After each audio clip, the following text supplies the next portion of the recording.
آج کی ایپیسوڈ اور زیادہ انفارمیٹیو ہے. جہنم کے بارے میں سنیں. پل صراط کیا ہے, کتنا لمبا ہے, جہنم کو کس حال میں لایا جائے گا, جہنم ہے کہاں پر. There are 7 bridge of hell and پل صراط is above all of them. بعض تو اتنی تیزی کے ساتھ گزریں گے جیسے بجلی کا ایک جھٹکا ہوتا ہے کہ ابھی چمکا اور غائب ہو گیا. ہر کوئی اللہ کریم کے خوف سے کانپ رہا ہوگا. جب وہ خشک ہو جائے گا تو 7 زمینوں میں آگ بھڑک اٹھے گی اور انہیں ایک دہکتا ہوا انگارہ بنا دے گی. اللہ اکبر.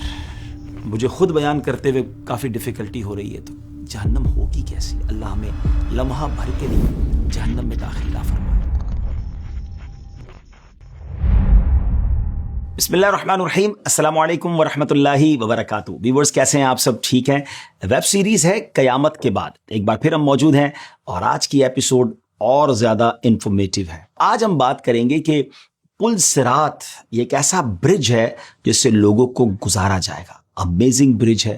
جب بھی سنتے ہیں عقل حیران ہو جاتی ہے. اور پھر اس کے ساتھ ساتھ ہم جہنم کے بارے میں بھی سنیں گے کہ پل صراط کیا ہے, کتنا لمبا ہے, اس پل سے لوگوں کے گزرنے کی فیلنگز کیا ہوں گی, کیفیات کیا ہوں گی, جہنم کو کس حال میں لایا جائے گا, جہنم ہے کہاں پر, اس کے طبقات کتنے ہیں, جہنم کے عذابات کیسے ہیں اور وہ عذاب کن پر ہوں گے اور کتنی مدت تک ہوں گے. بہت کچھ جانیں گے.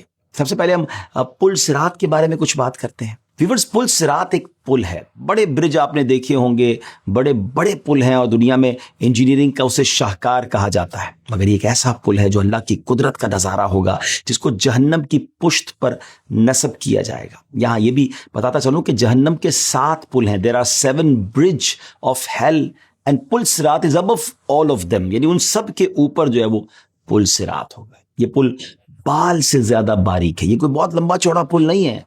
اس کی باریکی یہ ہے کہ وہ بال سے زیادہ باریک ہے اور پھر تلوار سے زیادہ تیز ہوگا. اور جنت میں جانے کا یہی ایک راستہ ہوگا. This is only the way to enter in paradise. سب سے پہلے ہمارے پیارے آقا علیہ الصلوۃ والسلام اس سے گزر فرمائیں گے, پھر انبیاء اور مرسلین, پھر یہ امت اور پھر دوسری امتیں گزریں گی اور اپنے اپنے مختلف اعمال کے مطابق لوگ پل صراط سے مختلف کیفیتوں میں مختلف اسٹائل سے گزریں گے. بعض تو اتنی تیزی کے ساتھ گزریں گے جیسے بجلی کا ایک جھٹکا ہوتا ہے کہ ابھی چمکا اور غائب ہو گیا, اور بعض تیز ہوا کی طرح, کوئی ایسے جیسے پرندہ اڑتا ہے, بعض جیسے گھوڑا دوڑتا ہے اور بعض جیسے آدمی دوڑتا ہے. یہاں تک تو نیک لوگوں کا ذکر ہو گیا, ایزی ٹریول کرنے والوں کی بات ہو گئی. مگر کچھ ایسے ہوں گے جو سورین پر گھسٹتے ہوئے, یعنی اپنی باڈی کو گھسیٹتے ہوئے جا رہے ہوں گے. کوئی چونٹی کی چال سے جائے گا اور پل صراط کی دونوں طرف بڑے بڑے آنکڑے یعنی ہک لٹکے ہوں گے. جس شخص کے بارے میں حکم ہوگا وہ ہک اسے پکڑ لیں گے. اب بعض تو زخمی ہو کر نجات پا جائیں گے اور بعض کو یہ جہنم میں گرا دیں گے. پل صراط کے کناروں سے لوگ یوں گر رہے ہوں گے جیسے پروانے آگ میں گرتے ہیں. اللہ کریم اپنی رحمت سے جسے چاہے گا نجات عطا فرمائے گا. پھر فرشتوں, انبیاء کرام اور شہدائے عظام کو شفاعت کی اجازت ملے گی. چنانچہ سب یہ باری باری شفاعت کریں گے اور لوگوں کو جہنم سے نکالا جاتا رہے گا, حتیٰ کہ اسے بھی جہنم سے نکال لیا جائے گا جس کے دل میں ذرہ برابر بھی ایمان ہوگا. اس پل پر سب سے زیادہ تیز رفتار لوگوں کے بارے میں اللہ کریم نے حضرت سیدنا داؤد علیہ نبی علیہ الصلوۃ والسلام سے ارشاد فرمایا, اے داؤد, کیا تم جانتے ہو پل صراط پر سب سے تیزی سے گزرنے والے کون ہوں گے؟ فرمایا, وہ جو میرے فیصلے پر راضی رہے اور ان کی زبانیں میرے ذکر سے تر رہیں. اس پل پر سے گزرنے والا آخری شخص پیٹ کے بل گھسٹ گھسٹ کر گزرے گا. وہ اللہ کریم کی بارگاہ میں عرض کرے گا, یا اللہ مجھے اتنی دیر کیوں لگی؟ اللہ کریم ارشاد فرمائے گا, تجھے میں نے دیر نہیں کروائی بلکہ تجھے تیرے اعمال نے دیر کروائی ہے. اچھا, یہ پل ہے کتنا لمبا, اس کا سپین کتنا ہے اور یہ کس قدر, یعنی کتنے کلومیٹرز اگر ہم پوچھیں, نارملی لوگ کہتے ہیں بہت لمبا پل بنا دیا, فلاں کنٹری نے ورلڈ ریکارڈ قائم کر دیا. اس پل کی مسافت یعنی لمبائی کے بارے میں آتا ہے کہ 15,000 سال کی راہ ہے. یعنی 15,000 ایئرز تک اگر گھڑ سوار گھوڑا دوڑائے وہ جتنا ڈسٹنس طے کر لے گا اتنا لمبا یہ پل ہے. لیکن اس کو بنایا کس طرح گیا کہ 5,000 ایئرز کی جو اس کی جتنی لمبائی بنتی ہے وہ چڑھائی کی ہے, یعنی اس کو اوپر کی طرف چڑھنا ہوگا. 5,000 سال سیدھا چلنا ہے اور 5,000 سال کے برابر اس کے اترنے کی راہ ہے. اور اس سے وہی پار کر سکے گا جو خوف الہی کی وجہ سے کمزور اور نڈھال ہو چکا ہوگا. پیارے ویورز, پل صراط پر لوگوں کا جنب غفیر ہوگا, بڑا کراؤڈ ہوگا. ذرا غور کرنا, ہر کسی نے گزرنا ہے, لیکن وہاں پر امت محمدیہ کو الگ سے ایک آئیڈینٹی دی جائے گی. سرکار دو عالم علیہ السلام نے فرمایا جب میری امت پل صراط پر چڑھے گی تو اس کی نشانی لا الہ الا انت ہوگی. یہ بھی پڑھتے رہا کریں. اور یہ بھی آیا کہ پل صراط پر مومنین کا شعار یہ ہوگا کہ رب سلم سلم، یعنی اے رب سلامتی سے گزار، سلامتی سے پار لگا. جب جنتی جنت میں داخل ہو جائیں گے تو عرض گزار ہوں گے اے ہمارے رب کہ تو نے ہم سے وعدہ نہیں کیا تھا کہ ہم جہنم پر وارد ہوں گے؟ تو اللہ پاک ارشاد فرمائے گا تم اس پر سے گزر چکے، اس حال میں کہ وہ بجھی ہوئی تھی. تو اہل ایمان اس طرح گزر جائیں گے کہ انہیں گویا جہنم کی گرمی بھی نہیں لگے گی اور انشاءاللہ اس تکلیف سے بھی وہ بچ جائیں گے. ناظرین، پل صراط پر سے گزرتے وقت اس دن ایک ایسی ہستی ہوگی، ایک ایسی مبارک، اور اللہ پاک کے نزدیک ان کا مقام و مرتبہ ایسا ہوگا کہ جب ان کے گزرنے کا وقت آئے گا تو تمام اہل محشر کو کہا جائے گا اپنی نگاہیں جھکا لی جائے. آپ جاننا چاہیں گے وہ ہستی کون ہوں گی؟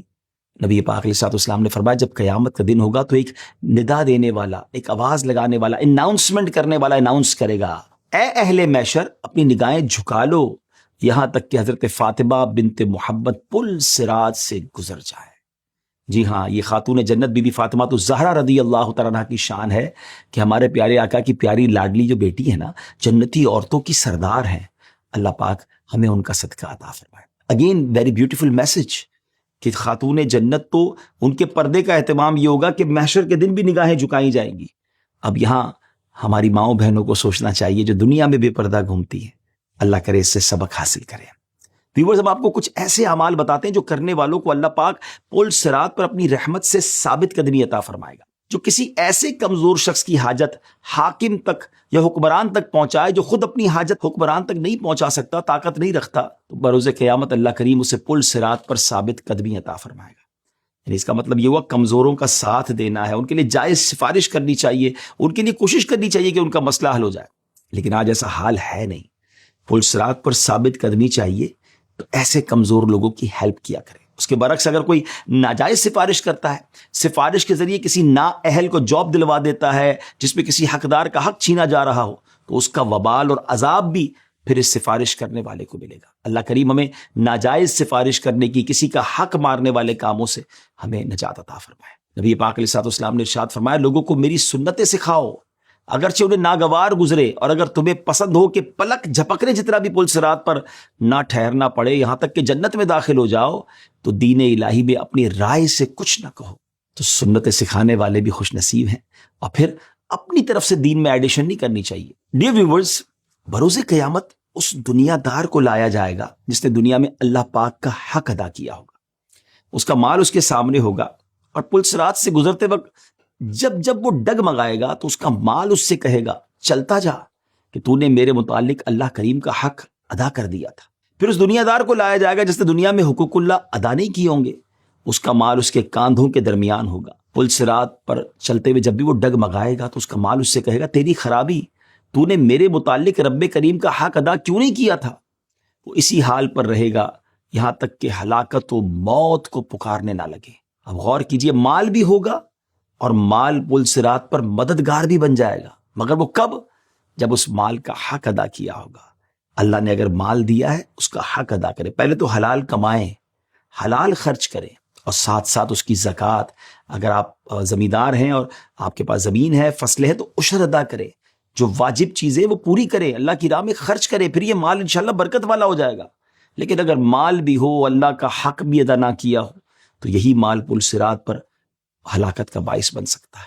ناظرین، جس نے کسی مسلمان کو کسی منافق سے بچایا ہوگا تو اللہ پاک قیامت کے دن ایک فرشتہ بھیجے گا جو بچانے والے کے گوشت کو جہنم کی آگ سے بچائے گا. اور جس نے کسی مسلمان کو بدنام کرنے کے لیے اس پر کوئی الزام لگایا ہوگا تو اللہ کریم الزام لگانے والے کو پل صراط پر اس وقت تک اسے سٹاپ کیا جائے گا جب تک وہ اپنی کہی ہوئی بات سے نکل نہ جائے. آج تو منٹ نہیں لگتی الزام لگانے میں. کسی سے سنا، فوراً کہہ دیا اس نے یہ کیا ہوگا، اس نے یہ سوچا ہوگا، نہ اس سے کنفرم کیا، نہ ہمارے پاس کوئی ثبوت ہے، بس سوشل میڈیا پہ بعض اوقات کچھ لوگ باتیں کر رہے ہوتے. غور کیجئے، جھوٹا الزام لگانا قیامت کے دن ہمارا بنے گا کیا اگر پل صراط پر روک لیا گیا؟ اگر کسی نے بتایا بھی کہ فلاں نے یہ کیا تو ہم پر تو ضروری نہیں کہ اس بات کو آگے پہنچائے اور ہم بھی الزام لگا دیں. ہمیں کیا معلوم وہ اس کا اور رب کا معاملہ ہے. کاش یہ بات سمجھ آ جائے. پل صراط پر سے جو لوگ کامیابی کے ساتھ نہیں گزر پائیں گے وہ جہنم میں گر جائیں گے. اب آئیے سنتے ہیں جہنم کیسی ہوگی. الامان والفیز، یہ اللہ تعالیٰ کی طرف سے یوں سمجھے کہ ایک ایسی سزا ہے، ایک ایسی پنشمنٹ ہے کہ جب بھی اس کے بارے میں سنتے ہیں تو سمجھ یہ آتی کہ کون برداشت کر سکے گا۔ میں صرف چند روایتوں کا خلاصہ بیان کرتا ہوں۔ جب قیامت کا دن ہوگا تو اللہ پاک تمام لوگوں کو ایک مٹی یعنی نئی زمین میں جمع فرمائے گا، پھر فرشتے نازل ہوں گے اور صفے بنا کر کھڑے ہو جائیں گے۔ اللہ کریم حضرت جبریل علیہ الصلوۃ والسلام سے فرمائے گا جہنم کو حاضر کرو۔ وہ جہنم کو اس حال میں لائیں گے کہ اسے 70,000 لگاموں سے کھینچا جا رہا ہوگا، اور ہر لگام کو 70,000 فرشتے کھینچ رہے ہوں گے کہ اچانک اس کی لگامیں چھوٹ جائیں گی اور جہنم ان کے ہاتھ سے نکل جائے گی۔ اگر فرشتے دوبارہ اسے نہ پکڑے تو وہ میدان محشر میں موجود افراد کو جلا دے، مگر فرشتے اسے پکڑیں گے۔ وہ چیخ رہی ہوگی کہ مجھے میرے اہل دیے جائیں، مجھے میرے اہل دیے جائیں، یعنی میرے اندر رہنے والے لوگ دیے جائیں۔ جب جہنم مخلوق سے 100 سال کی مسافت پر ہوگی، 100 ایئرز کی مسافت پر دور ہوگی، تو وہ ایک چنگھاڑ مارے گی، ایک بڑے ساؤنڈ کے ساتھ وہ چیخ ہوگی، مگر وہ کیسی ہوگی؟ جس سے مخلوق کے دل دہل جائیں گے۔ پھر جہنم دوسری بار چنگاڑے گی تو ہر مقرب فرشتہ اور نبی گھٹنوں کے بل زمین پر آ جائیں گے۔ پھر تیسری مرتبہ چنگاڑے گی تو دل حلق تک آ جائیں گے، عقلیں کام کرنا چھوڑ دیں گی، بس ہر آدمی اپنے عمل سے گھبرایا ہوا ہوگا، حتیٰ کہ حضرت ابراہیم خلیل اللہ علیہ نبی علیہ الصلوۃ والسلام عرض کریں گے تو نے مجھے جو خلت عطا فرمائی یعنی اپنا خلیل بنایا، اس کا واسطہ دے کر میں تجھ سے فقط اپنی ہی ذات کا سوال کرتا ہوں۔ حضرت موسیٰ عرض کریں گے تو نے مجھے جو مناجات یعنی کلام کرنے کا شرف بخشا، اس کا واسطہ دے کر میں تجھ سے فقط اپنے لیے امان کا سوال کرتا ہوں۔ حضرت عیسیٰ روح اللہ علیہ نبی علیہ الصلوۃ والسلام عرض کریں گے کہ تو نے مجھے جو عزت بخشی، اسی کا واسطہ میں تجھ سے صرف اپنی جان کا سوال کرتا ہوں، اور میں حضرت مریم رضی اللہ تعالیٰ عنہ کے بارے میں تجھ سے سوال نہیں کرتا جس نے مجھے پیدا کیا۔ اب ذرا غور کیجئے کہ انبیاء کی یہ کیفیت ہوگی، بلکہ سبحان اللہ جناب رسول اللہ صلی اللہ تعالیٰ علیہ وسلم ہمارے آقا علیہ الصلوۃ والسلام کی شان کیا ہوگی کہ ایسی کیفیت میں بھی نبی پاک کی زبان پر یہ ندا ہوگی، امتی امتی، میری امت میری امت۔ اے اللہ میں آج اپنی جان کا سوال نہیں کرتا۔ نبی پاک وہاں بھی ہمیں یاد فرمائیں گے۔ ڈیئر ویورز، یہ بات اسلامی عقائد میں سے ہے کہ انبیاء کرام علیہ السلام معصوم ہیں، یعنی ان سے گناہ کا تصور ہی نہیں ہے، اور یہ ایک لمحے کے لیے بھی جہنم میں نہیں جائیں گے، بلکہ ان کی شفاعت اور ان کی سفارش سے تو جہنم سے لوگ نکالے جائیں گے۔ پھر اس روایت میں ان کا جہنم سے سلامتی مانگنے کا کیا مطلب ہے؟ یہ اس دن اللہ پاک کے جلال اور اس کی صفت قہاریت اور جباریت کے اظہار کی وجہ سے ہوگا، کہ اس وقت عالم ایسا ہوگا کہ ہر کوئی اللہ کریم کے خوف سے کانپ رہا ہوگا۔ ابھی ہم نے جہنم کے محشر میں آنے کا تذکرہ سنا ہے، اب جہنم کے حوالے سے اور کچھ انوکھی باتیں جان لیجئے۔ ویورز، جہنم ایک ایسی جگہ ہے جو اللہ پاک کے جلال و قہر کا مظہر ہے، جہاں اس کا جلال نظر آتا ہے۔ جس طرح اس کی رحمت و نعمت کی کوئی انتہا نہیں ہے، اس طرح اس کے غضب و قہر کی بھی کوئی حد نہیں ہے۔ جہنم اللہ پاک کے غضب اور اس کے قہر کا ایک ادنا چھوٹا سا حصہ ہے۔ قرآن مجید اور احادیث مبارکہ میں جو جہنم کے اوصاف اور عذابات بتائے گئے ہیں، میں چند ان میں سے آپ کے سامنے بیان کرتا ہوں، تاکہ اللہ کرے کہ ہم برے اعمال سے بچیں اور کسی صورت بھی کوئی ایسا کام نہ کریں کہ جہنم میں جانا پڑے۔ اللہ پاک ہمیں اپنے کرم سے جہنم سے بچا لے۔ حدیث مبارکہ میں آتا ہے جو بندہ جہنم سے پناہ مانگتا ہے، جہنم کہتی ہے اے رب یہ مجھ سے پناہ مانگتا ہے تو اس کو پناہ دے۔ تو جہنم سے پناہ مانگتے رہا کریں، اپنی دعاؤں میں شامل کیجئے۔ بڑی پیاری دعا ہے نا، اللہم اجرنی من النار، اے اللہ مجھے جہنم سے نجات عطا فرما، مانگتے رہا کریں، وہ بڑا کریم ہے۔ اب جہنم کہاں ہے؟ دس از اے بگ کوسچن۔ حضرت عبداللہ ابن مسعود رضی اللہ تعالیٰ عنہ بیان کرتے ہیں کہ جنت سب سے بلند 7ویں آسمان میں ہے اور دوزخ سب سے نیچے 7ویں زمین میں ہے۔ جب قیامت قائم ہوگی تو سمندر کو پھٹنے کا حکم ہوگا، چنانچہ جہنم ظاہر ہو جائے گی، کیونکہ سمندر جہنم کا پردہ ہے۔ پھر جہنم میں سے آگ نکلے گی، جب وہ آگ جہنم کے کنارے رکھے اس سمندر تک پہنچے گی جو تمام سمندروں کا سمندر ہے، تو اسے پلک جھپکنے سے پہلے خشک کر دے گی۔ یہ سمندر 7 زمینوں اور جہنم کے درمیان آڑ ہے، یعنی وہ اس کو جس نے چھپائے ہوئے ہے۔ جب وہ خشک ہو جائے گا تو 7 زمینوں میں آگ بھڑک اٹھے گی اور انہیں ایک دہکتا ہوا انگارہ بنا دے گی۔ جہنم کے 7 طبقات ہیں، 7 گریڈز ہیں۔ ان طبقات کو درکات بھی کہتے ہیں، اور ہر طبقے کا ایک دروازہ ہے۔ پہلا طبقہ جہنم، دوسرا طبقہ لظا، تیسرا طبقہ حطمہ، چوتھا طبقہ سعیر، 5واں سقر، 6واں جحیم، اور 7واں جو سب سے لوئسٹ ہے، حاویہ۔ دوزخ کے پہلے دروازے کا نام جہنم ہے، دیگر کے مقابلے میں اس کا عذاب سب سے کم ہے۔ یہ دروازہ اس امت کے گناہ گاروں کے لیے خاص ہے۔ اس کو جہنم کا نام اس لیے دیا گیا ہے کہ یہ مردوں اور عورتوں کے چہرے کی طرف رخ کرے گا اور ان کا گوشت کھا لے گا، جبکہ دوزخ کا آخری دروازہ حاویہ ہے اور یہ سب سے زیادہ گہرا ہے۔ آپ علیہ الصلوۃ والسلام نے فرمایا حامیم والی 7 صورتیں ہیں اور دوزخ کے دروازے بھی 7 ہیں۔ فرمایا ہر حامیم والی صورت قیامت کے روز آئے گی اور ان دروازوں میں سے ایک ایک دروازے پر کھڑی ہو جائے گی، عرض کرے گی اللہ کریم جو شخص مجھ پر ایمان رکھتا ہے، میری تلاوت کرتا تھا، وہ اس دروازے سے داخل نہ ہوگا۔ قرآن ایسی کمال کی چیز ہے، قرآن کی تلاوت کرتے رہا کرے، سورہ حامیم کی تلاوت کرتے رہا کرے۔ جہنم کی گہرائی کتنی ہے؟ How deep is heel?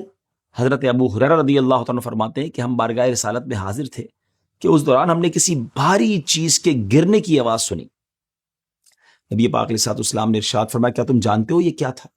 ہم نے عرض کی اللہ و رسولہ عالم، اللہ کریم اور اس کا رسول ہی بہتر جانتے ہیں۔ ارشاد فرمایا یہ وہ پتھر تھا جسے 70 سال پہلے جہنم میں پھینکا گیا تھا، اب جا کر وہ اس کی گہرائی میں پہنچا ہے۔ اتنی ڈیپتھ ہے۔ جہنم بڑی کتنی ہے، پھیلی ہوئی کتنی ہوگی؟ اس سے اندازہ لگائیے کہ ایک جہنمی شخص کے کان کی لو سے اس کے کاندھے تک کا جو فاصلہ ہوگا، یعنی جہنمی کے جسم بھی اتنے بڑے کر دیے جائیں گے، 70 سال کا فاصلہ ہوگا۔ جہنم میں خون اور پیپ کی وادیاں ہوں گی۔ جہنم میں 70,000 وادیاں ہیں، ہر وادی میں 70,000 گھاٹیاں ہیں، ہر گھاٹی میں 70,000 گھر ہیں، ہر گھر میں 70,000 کمرے ہیں، ہر کمرے میں 70,000 کنویں ہیں، ہر کنویں میں 70,000 اشدہے ہیں، اور ہر اشدہے کے جبڑے میں 70,000 بچھو ہیں۔ نبی پاک علیہ الصلوۃ والسلام نے ایک مرتبہ جبریل امین سے ارشاد فرمایا جبریل مجھے جہنم اور اس کے حالات بتاؤ، ٹیل می اباؤٹ ہیل۔ جبریل امین علیہ الصلوۃ والسلام نے عرض کی اللہ کریم نے 1000 سال تک جہنم کو بھڑکائے جانے کا حکم فرمایا حتیٰ کہ وہ سفید ہو گئی۔ یاد رکھیے ناظرین، ہماری دنیا کی آگ ریڈ ہوتی ہے نا، اتنی آگ جلائی گئی 1000 سال تک کہ وہ وائٹ ہو گئی۔ پھر حکم دیا گیا تو اسے 1000 ایئرز مزید بھڑکایا گیا یہاں تک کہ وہ سرخ یعنی ریڈ ہو گئی۔ پھر اگین 1000 ایئرز بھڑکانے کا حکم دیا گیا تو وہ سیاہ ہو گئی۔ جہنم کی آگ بالکل بلیک ہے، نہ اس کے شرارے چمکتے ہیں نہ اس کے شعلے بجھتے ہیں۔ اس ذات کی قسم جس نے آپ کو حق کے ساتھ مبعوث فرمایا، اگر جہنم کو سوئی کے ناکے کے برابر بھی، نڈل کا جو ہول ہوتا ہے کتنا چھوٹا ہوتا ہے، اتنا بھی کھول دیا جائے تو زمین میں موجود ساری مخلوق اس کی گرمی سے مر جائے۔ اگر جہنمیوں کی زنجیر کی ایک کڑی، جس کے بارے میں اللہ کریم نے اپنی کتاب میں بھی بیان فرمایا، اسے اگر دنیا کے پہاڑوں پر رکھ دیا جائے تو وہ ریزہ ریزہ ہو جائیں اور سب سے نچلی زمین پر پہنچ کر ہی قرار پائے۔ اللہ اکبر، امیجن نہیں کیا جا سکتا عذاب کیسا ہے۔ جبریل امین علیہ الصلوۃ والسلام نے ایک مرتبہ پیارے آقا علیہ الصلوۃ والسلام سے عرض کی جب سے جہنم کو بنایا گیا ہے میں نہیں ہنسا ہوں۔ ڈیئر ویورز، جہنم میں جتنے لوگ ہوں گے جہنم ان کے لیے اذیت کا سبب ہوگی، انہیں تکلیف اور عذابات دیے جا رہے ہوں گے، لیکن کیا آپ جانتے ہیں جہنم میں ایک ایسی چیز بھی ہے جس سے خود جہنم کو تکلیف ہوتی ہے؟ جی ہاں، فلق نامی جہنم کا ایک کنواں ہے، جب جہنم کو بھڑکانا ہوتا ہے تو اسے بھڑکایا جاتا ہے، اور جہنم کو اس سے اتنی اذیت ہوتی ہے جتنی انسان کو جہنم سے ہوتی ہے۔ اللہ اکبر۔ نبی کریم علیہ الصلوۃ والسلام نے فرمایا تمہاری یہ آگ جہنم کی آگ کے 70 اجزاء میں سے ایک جز ہے۔ یعنی غور کیجئے کہ دنیا میں آج کیسی کیسی فائر آ گئی ہے۔ اب تو پورے اسٹیل پگھل جاتے ہیں، اسٹیل مل یا بڑی بڑی ملوں میں جاتے ہیں، معلومات کرتے تو بتایا جاتا ہے 1000 سینٹی گریڈ تک گرمی ہو جاتی ہے، اس سے بھی زیادہ ہو جاتی ہے۔ جب یہ دنیا میں آپ نے دیکھا ہوگا والکینو پھٹتے ہیں، آتش فشاں، تو ہزاروں سینٹی گریڈ اس کی سنائے گرمی ہوتی ہے، اور پورے آس پاس کے علاقوں میں جو ہے وہ عجیب و غریب موسم ہو جاتا ہے۔ مگر آقا علیہ الصلوۃ والسلام فرماتے ہیں کہ دنیا کی آگ سے 70 ٹائم زیادہ خطرناک آگ جہنم کی آگ ہے۔ اگر اسے سمندر میں 2 مرتبہ غوطہ نہ دیا جاتا تو تم اس سے نفع نہیں اٹھا سکتے تھے۔ جو دنیا کی آگ ہے، سبحان اللہ، اللہ نے اس کو ایسا بنایا کہ ہم اس سے فائدہ اٹھا پا رہے نا۔ خدا کی قسم یہی آگ عذاب کے لیے کافی ہے، مگر یہ اللہ پاک سے دعا مانگتی ہے کہ اسے کبھی بھی جہنم میں دوبارہ نہ لوٹایا جائے۔ دنیا کی آگ جہنم کی آگ سے پناہ مانگتی ہے۔ اللہ اکبر۔ جہنم میں جسے سب سے پہلے آگ کا لباس پہنایا جائے گا وہ ابلیس ہے۔ ابلیس اس کو اپنی بھووں پر رکھے گا، اسے اپنے پیچھے گھسیٹے گا، اور اس کی اولاد اس کے پیچھے پیچھے ہوگی۔ اس وقت ابلیس پکارے گا ہائے موت، اس کی اولاد بھی اپنی موت کو پکارے گی، حتیٰ کہ وہ سب دوزخ میں پہنچ جائیں گے تو ابلیس کہے گا ہائے میری موت، اس کی اولاد بھی کہے گی ہائے ہماری موت۔ اس وقت سے کہا جائے گا جیسا کہ قرآن نے فرمایا کہ آج ایک موت نہ مانگو اور بہت سی موتیں مانگو۔ جہنمیوں پر ایک اور عذاب کیا ہوگا کہ بھوک مسلط کر دی جائے گی. تو یہ بھوک ان سارے عذابوں جتنی ہوگی جن میں وہ پہلے سے تھے، وہ فریاد کریں گے تو اب انہیں کھانا کیا دیا جائے گا؟ دری میں سے کھانا دے کر ان کی فریاد رسی کی جائے گی. اور دری کیا ہے؟ عرب کی ایک قسم کی خاردار زہریلی گھاس جو جانور کے پیٹ میں آگ سی لگا دیتی ہے، نہایت بد مزہ اور سخت نقصان دہ ہوتی ہے. وہ دری نہ تو انہیں موٹا کرے گی نہ بھوک دور کرے گی. وہ پھر کھانا مانگیں گے تو انہیں گلے میں پھنستا ہوا کھانا دیا جائے گا. انہیں یاد آئے گا کہ دنیا میں کھانا پھنستا تھا تو پانی پی کر اتار لیتے تھے نا. سو دے ول آسک واٹر. وہ پھر پانی مانگیں گے تو لوہے کی بالٹیوں میں کھولتا پانی ان کی طرف بڑھایا جائے گا. جب یہ برتن چہروں کے قریب پہنچیں گے تو ان کے چہرے بھون دے گا، اور جب پانی ان کے پیٹوں میں داخل ہوگا تو پیٹ کے اندر کا سب کچھ کاٹ کر رکھ دے گا. وہ آپس میں کہیں گے جہنم کے داروغوں کو پکارو. چنانچہ پھر خود ہی جہنم کے داروغوں کو پکار کر کہیں گے تم اپنے رب سے دعا کرو، بس ایک دن کے لیے ہمارے عذاب میں کمی کر دے. داروغہ کہیں گے کیا تمہارے پاس تمہارے رسول روشن نشانیاں نہیں لائے تھے؟ وہ کہیں گے کیوں نہیں؟ داروغہ کہیں گے تو پکارتے رہو، اور کافروں کی پکارے ہیں ہی برباد. پھر جہنمی کہیں گے جہنم کے نگران فرشتے مالک کو پکارو. چنانچہ حضرت مالک کو پکار کر کہیں گے اے مالک اب تو ہمارا رب ہمارا فیصلہ کر ہی دے. کہ جہنمیوں کی پکار اور سیدنا مالک علیہ السلام کے جواب دینے کے درمیان 1000 سال کا عرصہ ہوگا. 1000 سال بعد حضرت مالک فرمائیں گے تم نے یہیں ٹھہرنا ہے. اللہ اکبر. مجھے خود بیان کرتے ہوئے کافی ڈیفیکلٹی ہو رہی ہے، تو جہنم ہوگی کیسی؟ اللہ ہمیں لمحہ بھر کے لیے جہنم میں داخل نہ فرمائے. جسم کے جتنے زیادہ حصے پر چوٹ آئی ہو تکلیف کا احساس اتنا زیادہ ہوتا ہے نا. تو جہنمی شخص کا ڈیل ڈول، اس کا جو باڈی سائز ہے وہ آگ کے لیے اتنا بڑا کر دیا جائے گا کہ اس کی ایک داڑھ جو ہوگی وہ احد پہاڑ کے برابر ہوگی. جہنمی میں سب سے ہلکا عذاب اس کو ہوگا کہ اس کے آگ کے فائر کے شوز پہنا دیے جائیں گے، اور اسی کے جو لیس ہوں گے، تسمے ہوں گے، وہ بھی آگ کے ہوں گے. اب وہ پہنانے کی وجہ سے ہوگا کیا کہ اس کا دماغ کھول رہا ہوگا ہنڈیا کی طرح، اور وہ سمجھے گا کہ مجھے ہی سب سے سخت عذاب ہو رہا ہے. حالانکہ یہ سب سے لوئسٹ عذاب ہوگا.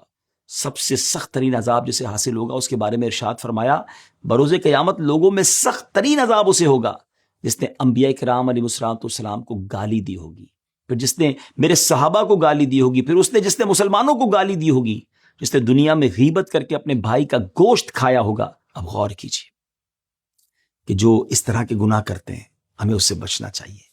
ویورز، ہمیں یہ عقیدہ معلوم ہونا چاہیے، بلکہ ہر اس پر ایمان ہونا چاہیے کہ ایک مسلمان کتنا ہی گناہ گار کیوں نہ ہو، وہ اپنے گناہوں کی سزا کاٹ کر آخر کار الٹیمیٹلی جنت میں جائے گا. یعنی جہنم میں ہمیشہ ہمیشہ رہنا یہ مسلمانوں کے لیے نہیں ہے. ہاں، کافر ہمیشہ کے لیے جہنم میں رہے گا، وہ ایک لمحے کے لیے بھی جنت میں نہیں آ پائے گا. جہنم کے 2 دروازے ہیں، ایک کا نام جوانیہ اور دوسرے کا نام برانیہ ہے. جوانیہ دروازے سے کوئی باہر نہیں نکل سکے گا، جبکہ برانیہ دروازے میں اللہ پاک ان گناہ گار مسلمانوں کو جو جہنم لازم کرنے والے اعمال کرتے تھے جسے چاہے گا عذاب دے گا. پھر اللہ کریم فرشتوں، رسولوں، انبیاء کرام علیہ السلام اور اپنے نیک بندوں میں سے جسے چاہے گا شفاعت کی اجازت دے گا. وہ لوگ شفاعت کریں گے تو گناہ گار اس حال میں نکلیں گے کہ کوئلہ ہو چکے ہوں گے. انہیں جنت کی حیوان نامی نہر کے کنارے ڈال دیا جائے گا، ان پر اس کا پانی چھڑکا جائے گا. وہ اس طرح پروان چڑھیں گے جیسے سیلاب زدہ زمین میں دانہ اگتا ہے. جب ان کے جسم مکمل درست ہو جائیں گے تو ان سے کہا جائے گا نہر میں داخل ہو جاؤ. وہ نہر میں داخل ہو کر غسل کریں گے، اس پانی کو پئیں گے، باہر نکلیں گے تو ان سے کہا جائے گا اب جنت میں داخل ہو جاؤ. ویورز، اب اپنے ایپیسوڈ کو میں اینڈ کرتا ہوں. حضرت ابو ہریرہ رضی اللہ تعالیٰ فرماتے ہیں کہ نبی کریم نے ارشاد فرمایا قیامت کے دن موت کو چت کبرے مینڈے کی شکل میں لا کر پل صراط پر کھڑا کر دیا جائے گا اور پکارا جائے گا اے جنتیوں. وہ ڈرتے کانپتے جھانکیں گے کہ کہیں جنت سے نکال نہ دیے جائیں. پوچھا جائے گا کیا اسے پہچانتے ہو؟ وہ عرض کریں گے ہاں یہ تو موت ہے. پھر پکارا جائے گا اے جہنمیوں. وہ خوشی خوشی جھانکیں گے کہ شاید انہیں جہنم سے نکال لیا جائے. پوچھا جائے گا اسے پہچانتے ہو؟ کہیں گے ہاں یہ موت ہے. پھر اس کے بعد اسے ذبح کرنے کا حکم دیا جائے گا، اسے پل صراط پر ذبح کر دیا جائے گا. پھر دونوں فریقوں جنتیوں جہنمیوں سے کہا جائے گا جو ٹھکانہ تم نے پا لیا اب یہی ہمیشگی ہے، اس میں کبھی موت نہیں آئے گی. اللہ اکبر. جنتی تو کتنے خوش ہوں گے کہ اب ہمیشہ ہمیشہ جنت پہ رہنا ہے، مگر جہنمیوں کا کیا حال ہوگا؟ ویورز پلیز، زندگی ایسی گزارنی ہے اللہ راضی رہے. اللہ پاک سے دعا ہے کہ اللہ پاک جہنم کے عذابات سے ہماری حفاظت فرمائے اور ہمیں بے حساب جنت میں داخلہ نصیب فرمائے.